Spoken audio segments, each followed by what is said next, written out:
Olá, amigos, uma boa semana a todos.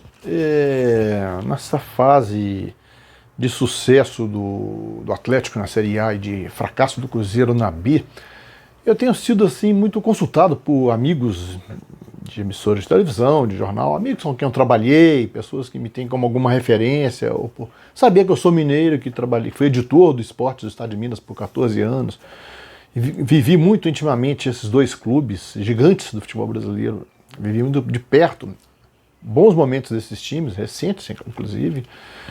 Como é que eu avalio essa situação? Por que um está bem e o outro está mal? Ora, um está bem e o outro está mal já aconteceu outras vezes ao longo da história. O que muda são duas coisas.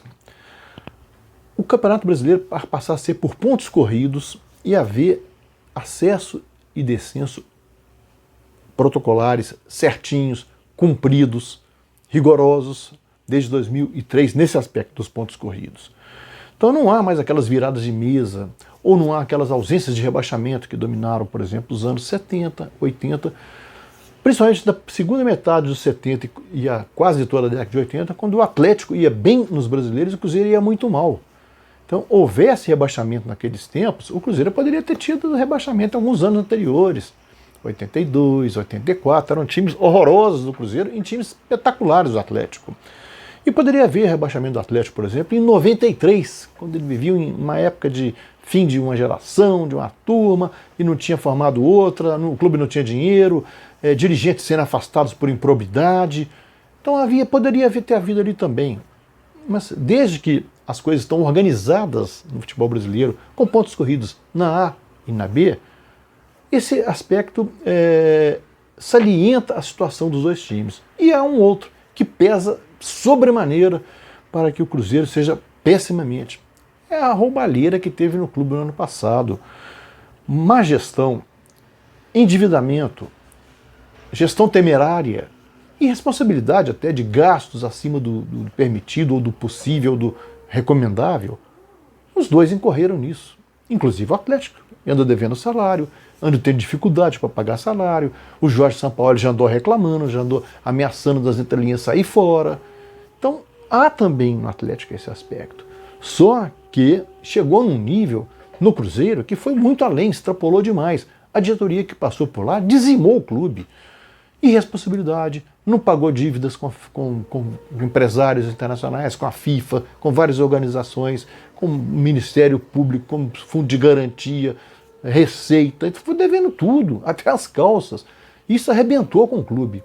E esse lado de arrebentar com o clube, que multiplicou uma dívida de 400 milhões para 1 bilhão em um ano, um espaço de um ano, invadiu o campo, dizimou a confiança, a autossuficiente, a autoconfiança do time, que cai pelas tabelas, literalmente, moralmente. É um time acuado. O peso da história, quase centenária, vai ser ano que vem, está pesando nisso aí. Está sendo muito forte para sustentar. Então, o que está diferenciando é isso. A regularidade de pontos corridos, descenso, acesso com regras conhecidas e a roubalheira que teve no Cruzeiro. Então, desequilibrando essa balança muito em função do Atlético. E tem, além do mais, o fator Sampaoli também, que está fazendo um trabalho espetacular. Né, treinando, aproveitando muito bem o fato do time só ter essa competição por ter fracassado em outras. Mas ele não tem nada com isso, ele chegou depois disso, do fracasso. E ele resolveu aproveitar essa vantagem. Ora, se eu tenho essa vantagem, vou jogar 28 vezes, enquanto os outros vão jogar até 45, pode jogar, caso do Flamengo, por exemplo. Então, se eles têm essa desvantagem, o problema não é meu. Eu vou treinar, vou preparar para poder equivaler as forças aí. Se eu tenho um elenco inferior a deles, o que eu vou fazer? Vou treinar exaustivamente. Vou botar esse time na ponta dos cascos, vou exercitar jogadas, criar alternativas, né? Fazer um elenco equilibrado, tendo peças de reposição certas, pontuais, ainda que 3 jogadores estejam convocados para seleções do exterior, vão fazer com que isso seja menos sentido. É isso que está fazendo o sucesso do Atlético também. O planejamento. Houve um planejamento. Dá para ganhar o título? Como dá para ganhar o título? Aproveitar o calendário dos outros e aproveitar isso aí.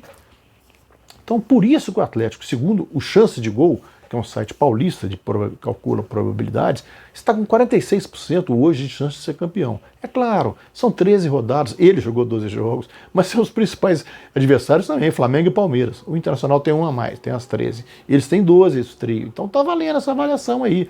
Ele tem 40%, 46% segundo chance de gol, e segundo o Probabilidades do Futebol, que é do Departamento de Matemática da UFMG, há professores atleticanos e cruzeirenses, presumo ali, nessa turma ali, está dando 50%. Ao passo que o Flamengo tem 38,2% no chance de gol e 9,7% no departamento de matemática. Os cálculos, os balizamentos, os métodos são diferentes. Há algumas diferenças nisso aí. O Palmeiras tem 6,9% no chance de gol e 10,1% no FMG, ao passo que o Internacional com 6% em ambos. São os considerados, os outros estão muito, muito, muito lá embaixo. E eu lamento que o Infobola, que é do professor Tristão Garcia, lá do Sul, não tenha feito ainda esses cálculos de probabilidade, não consta lá no site deles. Eu consulto esses sites sempre, eu uso, como editor eu usava muito no Estado de Minas, usei isso na ESPN Brasil, uso no meu canal, uso no Ultrajano, eu recorro muito a eles, porque os treinadores também recorrem. Treinadores também vão fazer esses cálculos também, quantos pontos a gente pode ganhar aqui ou lá. Então indica essa possibilidade de êxito do Atlético. Hoje ele está no caminho certo, com quase metade do caminho andado, digamos assim. Se ele tem esse tanto de possibilidade, é ele não fazer bobagem. E isso justifica o sucesso dele. Ao passo que o fracasso do Cruzeiro é diferente, porque ele tem muito pouca chance de percentual de acesso aqui. Só que com a Série B, você não precisa ser campeão, você pode subir em quarto lugar. O que vale para o Cruzeiro é contar o que falta para ele ser um quarto colocado. Então eu peguei um recorte dos últimos 5 anos, 2014, 2015, 16, 17, 18 e 19. Em cada ano desses, quantos pontos fez o quarto colocado? Só para situar, o Cruzeiro, lembrando, tem 11 pontos em 13 jogos. É claro que ele ganhou 5 jogos e empatou 2, teria 17, mas ele já entrou com 6 pontos negativos, porque a FIFA determinou a punição por causa do não pagamento ao ADA do Emirados Árabes do volante Denilson, isso em 2015. Então está devendo há 5 anos isso aí, por causa desses 5 anos de dívida aí, não pagas pelas diretorias que passaram por lá, perdeu esses 6 pontos. Então ele tem 11 pontos. E ele, para subir, se fosse pelo critério dos últimos 5 anos, ele teria que fazer entre 60 e 65. Houve times, vocês estão vendo a arte, eu estou mostrando, houve times que subiram com 60 e houve times que subiram com 65. Ou seja, ele ganhando 18 jogos, ele só tem 25 para disputar. 18 em 25, beira milagre. Beira uma façanha que é quase impossível de acontecer. Ele sobe, não tem como. 65 pontos, ele não vai deixar de ser um dos 4 primeiros. Se ele fizer 17 pontos, 17 vitórias, ainda assim é muito. Ele vai a 53 pontos. Ele vai 53. Não, 53 não. Ele vai a 63, né? 11 com 17, 51, dá 62. Ele iria a 62. Ele subiria em 2 anos, em 3 não subiria. E se ele ganha 16 jogos, ele iria a 59 pontos. Com 59 pontos, ele não subiria nos últimos 5 anos. Não há registros nesses 5 anos. Olha o tamanho da façanha dele. 16 jogos e 25 é muito. Ele teria que ganhar 17 para tentar, e 18 é garantia. Então, ele não pode nem pensar em ganhar só 16 jogos. Para ele, uma aspa aí só. Olha a situação em que ele se meteu. Ele que vai cuidar para não cair para a Série C. A tendência, pelos números, e a quase impossibilidade de fazer esse tanto de ponto no que resta de campeonato aí, nos 25 rodadas que lhe faltam, é que fazem que seja quase certo, 99% eu diria, que ele dispute a Série B, nem 99%, que ele não vá para a Série A. No ano do seu centenário, 2021, que ele fará de 2 de janeiro, ele muito provavelmente não estará na Série A. Boa chance ainda de permanecer na B e alguma chance ali de cair para C. Há esse cálculo também. Então ele que se cuide. A diferença está aí nos números. Um trabalha, planejou, o outro não planejou, está colhendo o que foi plantado por dirigentes inescrupulosos que deveriam estar presos e proibidos de entrar, passar pela porta do clube. No entanto, estão lá no conselho, alguns deles são conselheiros, até podem votar. Olha a situação de ambos aí. É isso aí, meus amigos. Fique com a gente. Um abraço.